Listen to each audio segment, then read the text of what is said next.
Bonjour et bienvenue dans la quotidienne de School TV, l'émission qui vous raconte l'éducation au quotidien. Au sommaire aujourd'hui, des centaines de milliers d'enfants et d'adolescents bénéficient chaque année de l'aide de mentors pour réussir leurs études ou pour s'insérer dans la vie active.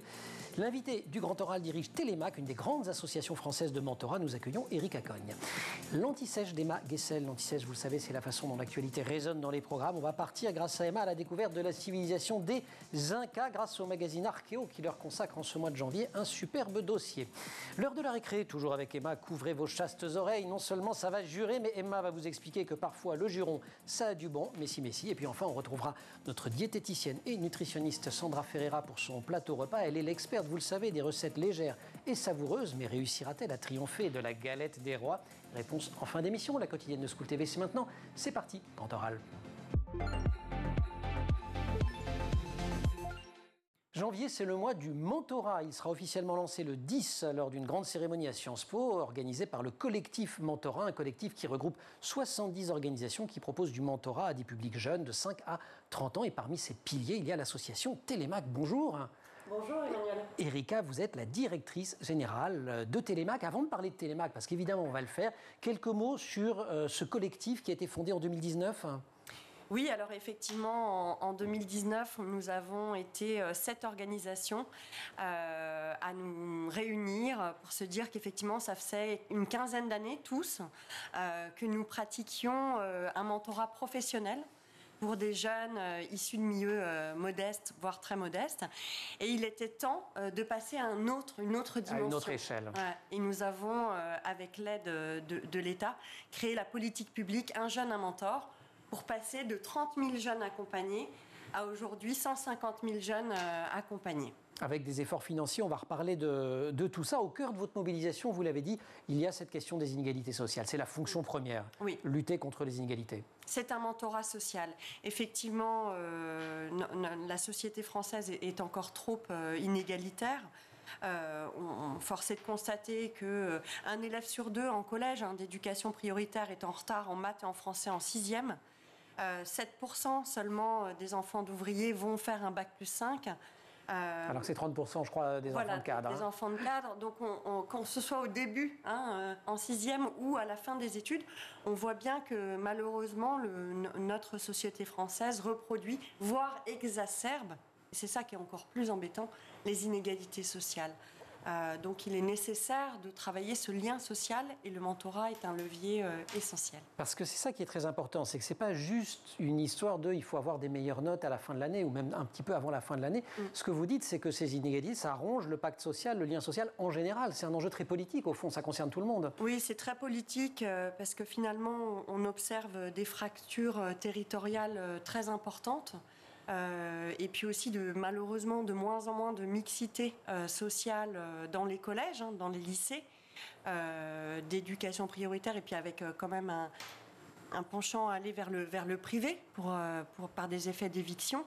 Avec le mentorat, finalement, le jeune va rencontrer un jeune étudiant ou un adulte, ça dépend de son âge et ça dépend de sa situation, qui n'est pas a priori du même milieu. Peut-être qu'il l'a été, parce qu'on observe parfois que nos mentors étaient eux-mêmes d'origine modeste. Mais oui, chez vous, je crois, quand je dis chez vous, là je parle de Télémac, parfois des mentorés deviennent mentors. D'anciens mentorés, comme la sauce existe depuis longtemps. Et on a 30% de nos mentors qui sont issus de milieux modestes et qui ont envie eux-mêmes ensuite d'aider un jeune à s'en sortir comme eux, ils ont réussi à s'en sortir. On va en parler évidemment du mentorat, de comment ça fonctionne en général et particulièrement chez Télémac, parce que tout le monde ne fait pas exactement de la même manière. Restons quand même sur cet enjeu politique, cet enjeu général. Ce que vous dites aussi, c'est que les jeunes croient moins en l'avenir en général, en leur avenir en particulier, et que si on ne résout pas ces problèmes d'inégalité, ça va être encore pire que ça ne l'est aujourd'hui, c'est ça? Oui, alors l'idée, effectivement, c'est ce mentor, comme dans la mythologie, est un guide, finalement un guide social pour ouvrir les perspectives et pour développer la confiance en soi du jeune. Alors, on est aussi très partisan et on l'a mesuré du fait que ce mentorat est gagnant-gagnant, c'est-à-dire que le mentor lui-même apprend du jeune. Voilà, il apprend parce qu'on est dans ce lien intergénérationnel et on y croit beaucoup.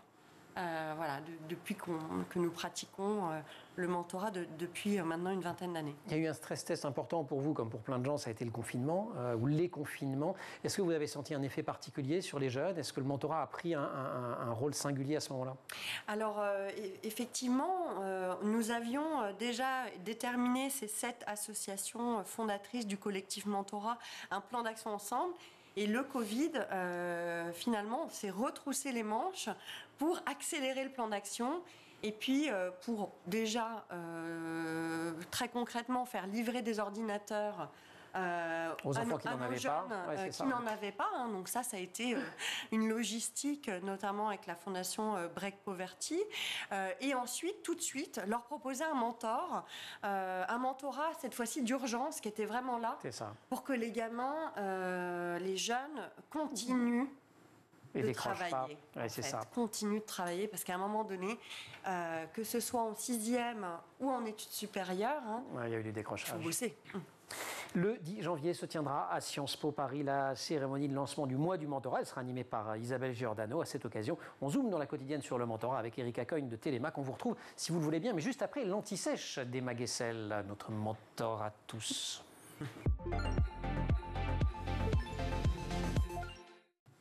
Emma, bonjour. Bonjour Emmanuel. Anti-sèche consacré aujourd'hui à la civilisation des Incas en Amérique du Sud, qu'on aborde bien sûr en cours d'espagnol, mais aussi un petit peu en cours d'histoire. Et si on en parle, c'est parce que Archéo, super magazine, consacre la une de son dossier principal de ce mois de janvier aux Incas, le peuple du soleil. Tout à fait, superbe dossier dans Archéo.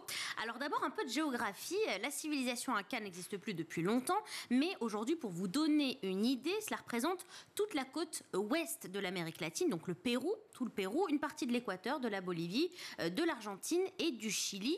La capitale de l'empire Inca, c'était Cusco, qui est aujourd'hui une ville au Pérou. D'ailleurs, Cusco, cela signifie nombril en quechua, qui était déjà la langue des Incas.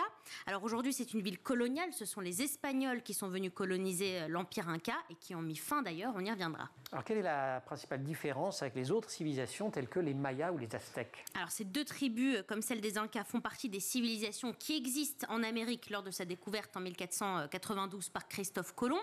Mais la principale différence, elle est géographique. Je vous le disais, les Incas, c'est à l'ouest exactement de l'Amérique du Sud. Les Mayas et les Aztèques, c'est au Mexique actuel. Donc c'est un peu plus au centre du continent américain. Ok, alors si on revient aux Incas, qu'est-ce qu'on sait de cette civilisation aujourd'hui disparue? Alors il y a 2 versions en fait de l'histoire des Incas. D'abord la légende, celle que racontent les Incas à l'époque. Il faut savoir que les Incas, ils ont une très forte tradition orale. Ils n'ont jamais utilisé l'écriture. C'est par le récit qu'on transmet. Donc selon la légende, les premiers Incas seraient nés dans une grotte. Ils étaient 4 frères. Le premier a décidé de rester dans la grotte. Les 2 suivants se sont transformés en pierre. Et le dernier aurait donc construit la ville de Cusco, dont je vous parlais au début, avant de réunir des peuples aux alentours. Cet homme, il s'appelle Manco Capac. Et selon la légende, c'est donc lui qui aurait fondé le peuple Inca. La légende? La réalité? Alors en fait, on sait peu de choses. En partie à cause de cette tradition de l'oral, il y a peu de traces écrites, mais les chercheurs montrent qu'au début du XVe siècle, les Incas étaient une petite tribu de guerriers qui voulaient dominer les peuples voisins, tout simplement. Ce que font les tribus guerrières et ils ont réussi. Tout à fait. À partir du XVe siècle, les Incas souhaitent s'étendre au-delà de la capitale Cusco et proposent des alliances aux tribus voisines, les menacent s'ils refusent et petit à petit, l'empire s'étend et il est très grand. Au début du XVIe siècle, on estime que l'empire Inca s'étend sur 900 000 km² et comprend plus de 10 millions d'habitants. Grand empire où tout était extrêmement bien organisé, extrêmement bien géré. Absolument. Il y avait un seul empereur, mais comme l'empire était constitué de 4 régions très vastes, il y avait un gouvernement par région. Dans chaque région, il y avait plusieurs groupes d'individus, tous spécialisés dans quelque chose, soit l'élevage, soit la culture des plantes, ou encore le commerce. Et pour assurer l'unité de ce très vaste empire, les Incas construisent un très vaste réseau routier. C'est assez impressionnant. En moins de 100 ans, 40 000 km de voies sont construites, presque toutes recouvertes de pierre. Donc c'était très moderne. Et d'ailleurs, je vous le disais que les Incas n'utilisaient pas l'écriture, mais à la place, ils disposaient d'un système d'enregistrement unique et très précis. C'est le quipu. Le quipu. Oui, alors j'avoue, c'est assez cocasse. Un quipu. Quipou. Non, le quipu, d'accord, on y va. Moi, Allez, le quipu. Je l'assume, le quipu. Alors, le quipu, c'est ça. Regardez. Alors là, comme ça, on se dit, tiens, c'est des cordes. Je ne sais pas si on va le voir. On le voit, exactement. ouais. Mais en fait, un quipu pouvait contenir toutes les informations administratives d'une ville Inca. Donc, il y a donc cette longue corde horizontale sur laquelle on accroche des cordelettes à la verticale et la façon de tresser les fils, leur couleur, la distance entre les cordelettes suspendues et la corde principale, le nombre de nœuds, la forme, tout cela correspondait à un message et à des données en fait. Et encore aujourd'hui, c'est l'ancêtre du codage informatique. c'est un peu ça. Mais en fait, encore aujourd'hui, les chercheurs n'ont pas réussi à déchiffrer parfaitement ce quipu. Mais en fait, ce sont des archives administratives, généalogiques, historiques. C'était leur manière d'écrire. C'est ingénieux. Empire absolument extraordinaire qui s'éteint à la vitesse grand V. Et oui, dès 1528, il y a des tensions au sein de l'Empire, ce qui fait que lorsque les Espagnols débarquent dans la région, il leur est très facile de s'imposer. Et en l'espace de quelques mois seulement, un empire de plusieurs siècles et de quasiment 10 millions d'habitants s'effondre, alors qu'en face, les Espagnols forment une armée de quelques centaines d'hommes seulement. Et on est donc en 1528 et il n'y a aucune résistance. Très peu. Déjà, quand les Européens arrivent, ils viennent avec leurs armes à feu, des chevaux, ce qui est très impressionnant. Et puis surtout, les Espagnols apportent d'Europe différentes maladies qui étaient très contagieuses.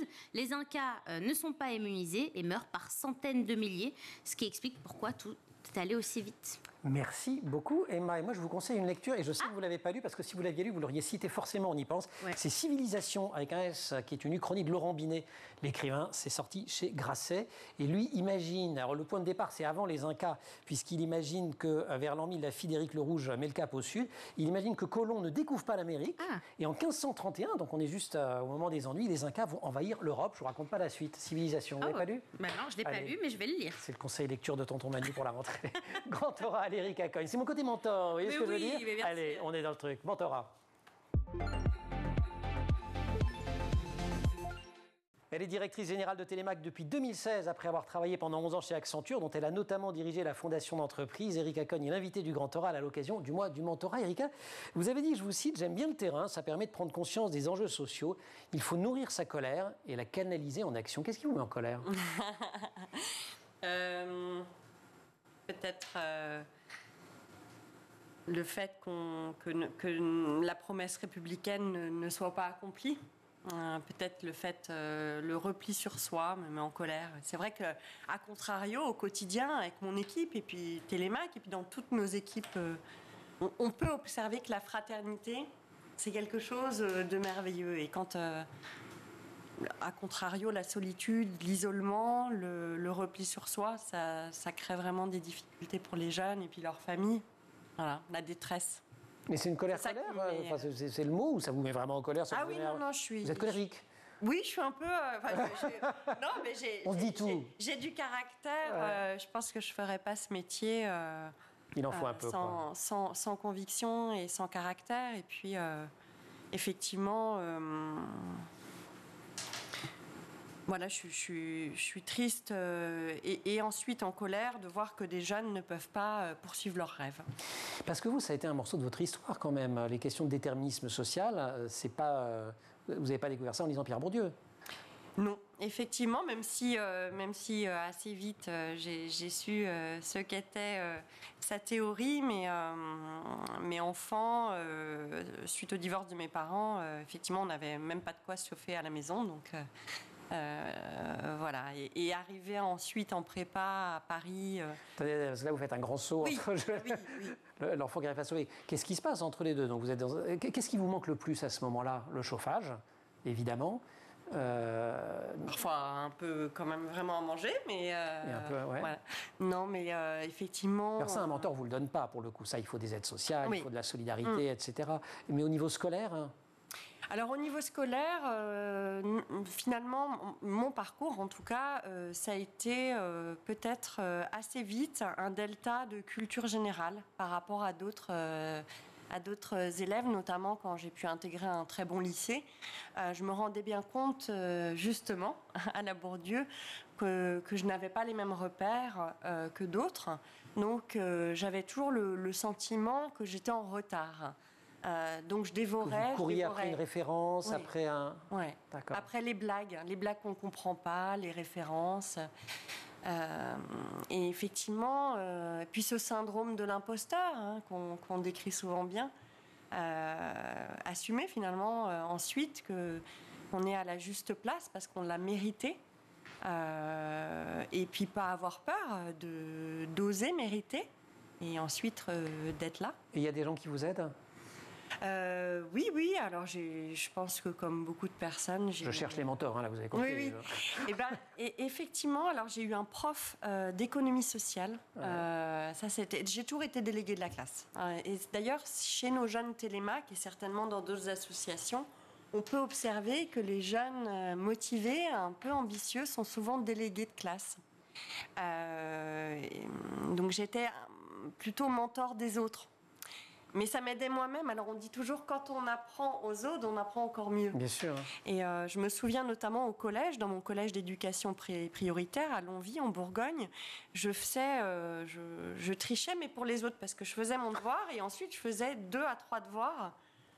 Pour les camarades. Pour les autres, en fait. Pour les cancres copains de la classe. Ouais. Et donc, ça m'amusait. Je me disais, tiens, combien je vais en faire, en fait, aujourd'hui de contrôle. Si bien que vous faites. Alors, je vais vous laisser quand même arriver en classe prépa, parce que vous y arrivez. Vous entrez à HEC, que vous ne financez pas toute seule. Il faut des bourses pour ça, j'imagine. Oui, j'étais boursière. Et puis j'ai fait un prêt...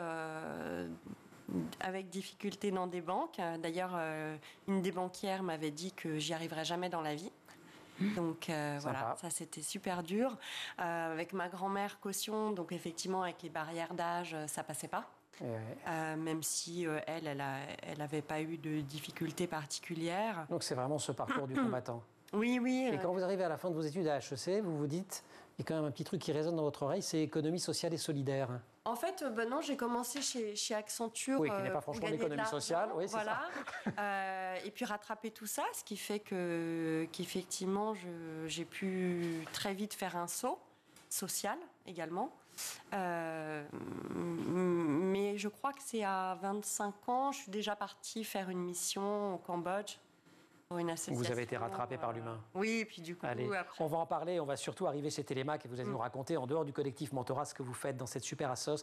Je trouvais une citation amusante sur vous de votre ancien directeur, cette fois chez PricewaterhouseCoopers, je crois que vous y avez travaillé, Christian Nibourel, qui un jour vous a qualifié de tigre pour votre énergie. On va vous demander tout à l'heure en quoi vous êtes un tigre. Mais pour l'heure, une petite récré. Et la récré, c'est Emma.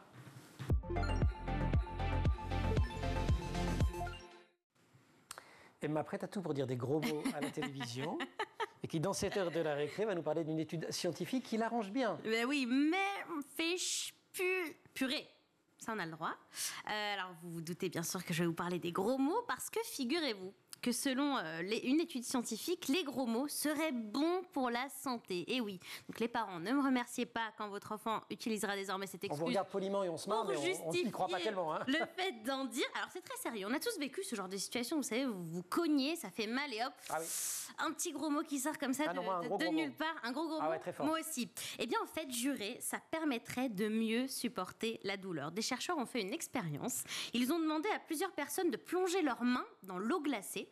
Et une partie des participants avaient le droit de dire des gros mots, l'autre non. Et le résultat, c'est que ceux qui ont juré ont tenu le plus longtemps et ils ont dit avoir moins ressenti la douleur. Et il y a une explication scientifique. Mais absolument. D'abord, il y a un effet de distraction. On jure, donc on se concentre sur autre chose que sa douleur pendant un court instant. Mais il y a aussi l'excitation émotionnelle. Quand on jure, en fait, on active le système nerveux autonome. C'est celui qui prépare le corps à réagir en cas de danger. Donc on libère de l'adrénaline dans le sang. Ça fait augmenter notre fréquence cardiaque et chimiquement, ça fait baisser la douleur. Je l'avais dit, c'est très sérieux. Et pour autant, on va quand même peut-être pas inciter les gens à jurer trop non plus, quand même. Alors, il ne faut pas en abuser, clairement, parce que les mêmes chercheurs ont constaté aussi que parmi les participants qui étaient autorisés à jurer, ceux qui ont quand même ressenti davantage la douleur que les autres étaient ceux qui juraient beaucoup dans la vie de tous les jours. Donc, on réserve ces meilleurs jurons pour une situation où on en a vraiment besoin. D'accord, j'ai compris. Ah, merde. Chut. J'ai très mal, je ne suis pas allé au bout de mon juron. Allez, grand oral, merci.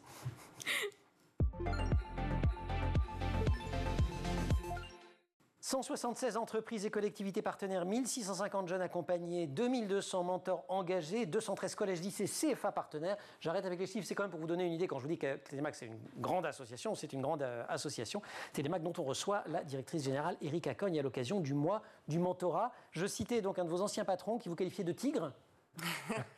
Oui, Christian. Tigresse, il faudrait d'ailleurs dire. Oui, c'est parce qu'il disait j'ai mis un tigre dans le moteur. Donc, je n'ai pas encore mis mes petites décorations de léopard, mais je pense que dans nos métiers d'engagement, il y a une nécessaire résilience. Résilience, et puis c'est un combat pour l'égalité des chances, et que sans colère, tu l'as dit tout à l'heure, vous l'avez dit tout à l'heure, sans résilience, finalement, il ne se passe pas grand-chose. On gère, on fait de l'administratif. Alors, vous avez cité aussi la mythologie, mentor, Télémac, puisqu'on va parler de Télémac, le fils d'Ulysse, qui profite des bons conseils de mentor. C'est écrit en 2005, Télémac. Oui, exactement, par Serge Wimbert, quand il était PDG de PPR. Qui avait de saine lecture, il lisait Libé, il a lu un article qui ne lui a pas plu. Oui, enfin, qui ne lui a pas plu, pas lui, mais une situation qui l'a bouleversé. D'une jeune fille tabassée parce qu'elle avait des bons résultats scolaires. Voilà. Et effectivement, malheureusement, encore en 2022, chez Télémac et dans d'autres associations, on vit cette situation-là. Voilà. D'enfants qui ont envie de sortir de bien bosser, et on leur dit tu restes à ta place. Tu restes à ta place. Alors, vous vous occupez des enfants, vous, de la 5e au bac. Exactement, sur la filière générale, on a aussi développé un programme Télémac Pro. Télémac Pro, puisque environ 30% des jeunes dans la filière pro attestent qu'ils y sont par défaut. Et donc, pour nous, ça paraît inadmissible, alors qu'il y a des vocations super intéressantes et d'ascenseur social. Donc voilà. Mais oui, on s'occupe de jeunes pendant 6 ans. Alors, ils ont 2 mentors à chaque fois. Oui. Un mentor au sein de l'établissement scolaire. Oui. Et un mentor du monde de l'entreprise. Exactement. Et sachant qu'on développe aussi des mentors dans la fonction publique. Le mentor de l'entreprise ou de la fonction publique, c'est plutôt quelqu'un qui va au départ échanger avec le jeune sur justement la culture générale. Les premières rencontres, c'est souvent un musée, une activité culturelle, un match de sport. Et puis au fur et à mesure, quand la confiance, le lien se crée, on va avoir des discussions avec le jeune sur plutôt l'orientation, sur les freins, sur parfois les freins aussi en lien avec la famille, même si nous impliquons les parents dès le début. Sur les freins, c'est un de vos grands axes. Vous dites lutter contre l'autocensure. Il ne suffit pas de dire à un enfant ne te censure pas, ça ne veut rien dire pour lui. L'autocensure, et d'ailleurs le CNESCO a fait une très belle étude là-dessus, elle est vraiment à tous les niveaux autour du jeune. Et donc, c'est un vrai parcours de combattant digne de la lever tout ça. De lever tout ça. Dans les autres domaines dans lesquels vous agissez, il y a l'acquisition des codes relationnels. Très concrètement, ça veut dire quoi? Qu'on va leur apprendre certaines règles de politesse, ou si je traduis ça en langage de tous les jours? Des règles en fait de fonctionnement, notamment en lien avec les adultes, en lien avec l'inconnu, en lien avec d'autres comportements. Je me souviens encore, puisque je suis évidemment moi-même mentor, qu'une de Gayatri, la première fois qu'elle avait commandé dans un restaurant, c'était avec moi. Un menu, un plat au menu. Et donc, elle m'a demandé, elle m'a dit, mais comment on s'y prend? Qu'est-ce que je fais là? Ouais, c'est ça. Je lui dis, raconte-moi, ouvre le menu, dis-moi ce que tu as envie. Elle dit, et ensuite, je demande à qui. Et donc, si vous voulez, c'est vraiment... Toutes ces choses qui ont l'air tout à fait évidentes et qui ne le sont pas. Et qui s'apprennent en 3 secondes. Je lui parlais, elle l'a fait une fois, elle savait le faire. Exactement. Oui, donc ça va quand même très très vite. L'ouverture socio-culturelle, donc vous le disiez, des visites dans les musées. Je crois que vous avez emmené un certain nombre d'élèves il n'y a pas longtemps à Auschwitz-Birkenau, c'était en décembre. Exactement, grâce à la Fondation Aéroport de Paris et au Grand Rapin de France, oui, que j'aime beaucoup. On a la chance d'avoir un avion affrété et d'emmener des jeunes à Auschwitz. Et alors pourquoi c'est important dans le cadre du mentorat? Ce sera ma dernière question. Alors, vous êtes confronté à ça aussi. On va pas se mentir, nous avons beaucoup de questions autour du fait religieux, puisque justement on emmène des jeunes à rencontrer des adultes, pas forcément donc du même milieu, des mêmes origines, et la question du religieux, elle est présente. Et donc cette tolérance, cette écoute, cette ouverture, elle est notamment... Il faut y répondre. Oui. Et ça a été une façon d'y répondre. Merci beaucoup. D'un tout petit mot, donc un jeune inventeur, vous l'avez cité en tout début d'émission, c'est la politique publique qui a découlé de la création par vous et d'autres associations de ce collectif Mentorat. C'est à la hauteur ou il faudrait encore... vous avez un petit truc à dire à l'État ? Alors à l'État et à tous les citoyens, c'est qu'effectivement, on peut, sur cette plateforme, un jeune mentor, se proposer en tant que mentor. Ah bah voilà, donc on va sur la plateforme. Si on connaît des jeunes qui auraient besoin d'être mentorés, de référencer un jeune. Les profs peuvent proposer leur établissement scolaire. Super. Voilà. Un jeune, un mentor. Vous restez avec nous. On a une mentor extraordinaire pour toutes les questions de gastronomie. C'est Sandra Ferreira. Elle arrive. Emma, merci beaucoup. Merci.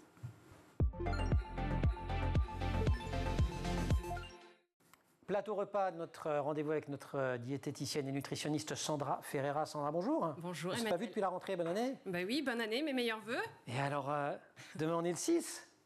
Et c'est jour de galette. Galette. Et donc, on parle aujourd'hui... Extraordinaire. Pourquoi l'épiphanie, ça change de date d'ailleurs chaque année ? Parce que selon la tradition chrétienne, normalement, l'épiphanie, elle se tient 12 jours après la naissance du Christ. Ça, c'est nous amène au 6 janvier, effectivement. Sauf que, effectivement, il y a une réforme de l'Église qui a dit que ça serait bien que ça soit fait le premier dimanche de janvier pour qu'on puisse vraiment se réunir tous. Sinon, ça ne tombe pas forcément un dimanche. C'est souvent donc c'est le premier dimanche. Voilà, le premier dimanche de janvier. Allez, je continue culture G, après vous me donnerez la recette. Petite culture. Pourquoi c'est rond ? Eh bien, parce que ça fait référence au soleil, à Saturne, plus précisément. Extraordinaire. Et est-ce que vous connaissez un peu l'histoire de la fève aussi ? Il fallait que j'en parle. C'était les premières fèves. C'était des fèves. C'est des vraies fèves, c'est-à-dire le légume sec, la fève, tout simplement. Et ça, parce qu'Emma nous l'a raconté hier, l'histoire de la fève. Voilà. Et donc, certaines personnes, comme il fallait payer la tournée, l'avalaient. Et donc, on a décidé de faire des fèves en porcelaine qui étaient moins difficilement avalables. Génial. Et si vous voulez, parce que moi, elle me l'a raconté, Emma, mais demain, vous regardez l'émission et elle vous la racontera à vous aussi. On est d'accord que côté digestion, c'est quand même assez lourd, la galette. Oh oui, c'est assez lourd. Pour ceux qui ne le savent pas, en tout cas, c'est 2 pâtes feuilletées. Dedans, il y a une crème d'amande, puis une crème pâtissière mélangée à tout ça. C'est délicieux.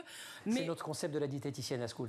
On rajoute les couches comme ça, on n'a pas tout compris. Je rajoute les couches pour les enlever après. Attention, parce que, alors je précise, la crème d'amande, c'est du beurre, de la poudre d'amande, du sucre, des œufs. Bien sûr. La crème pâtissière qu'on rajoute, c'est du lait, du sucre, des jaunes d'œufs, de la farine, voilà. J'adore. Bref, c'est une recette bien complète, vous l'aurez compris. Et parfois, on trouve ça un peu lourd, mine de rien. Et souvent, les enfants, d'ailleurs, c'est plutôt pour la fève qu'ils la mangent, parce qu'ils trouvent ça un peu lourd. Et vous avez donc quelque chose de moins lourd à nous proposer ? Voilà, elle est là. Donc, moins lourd, déjà, la galette de Sandra. La galette de Sandra, on peut enlever la crème pâtissière. Elle n'est pas indispensable. Elle donne un certain moelleux. On laisse la crème d'amande, tout simplement. Sauf que comme c'est un tout petit peu plus sec, à la manière d'un pitivier, on va compenser avec la technique de Sandra. Voilà, la grande technique. Attention, accrochez-vous. On rajoute de la compote de pommes. Oui, ça va remettre du moelleux. Ça va remettre du moelleux. Mais attendez, si j'aime pas la pomme. Ah bah si vous aimez pas la pomme, on est mal. Si vous n'aimez pas la pomme, on est mal. Mais non, je sais. Mais oui, il y a une solution puisqu'il y a Sandra. Ouais. Donc je vous propose une garniture plus légère, toujours en restant dans le goût de l'amande, parce que sinon on va pas faire un gros chose de pomme, c'est pas le but.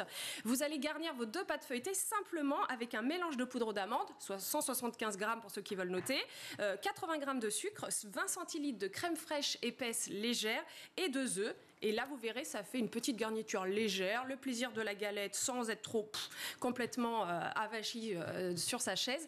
Et bien sûr, vous faites ça en famille avec vos enfants. Sinon, c'est pas rigolo. Le but, c'est rigolo. Vous pouvez même mettre 4, 5, 6 fèves si c'est le plaisir que tout le monde en ait une. Et je peux avoir une petite... pour vous donner. Non, moi, je voudrais savoir quand même un truc, c'est que on va goûter. Ah oui, alors je l'ai ramené. Alors, comment je fais pour être sûr d'avoir la fève ? C'est le seul truc qui m'intéresse en vrai.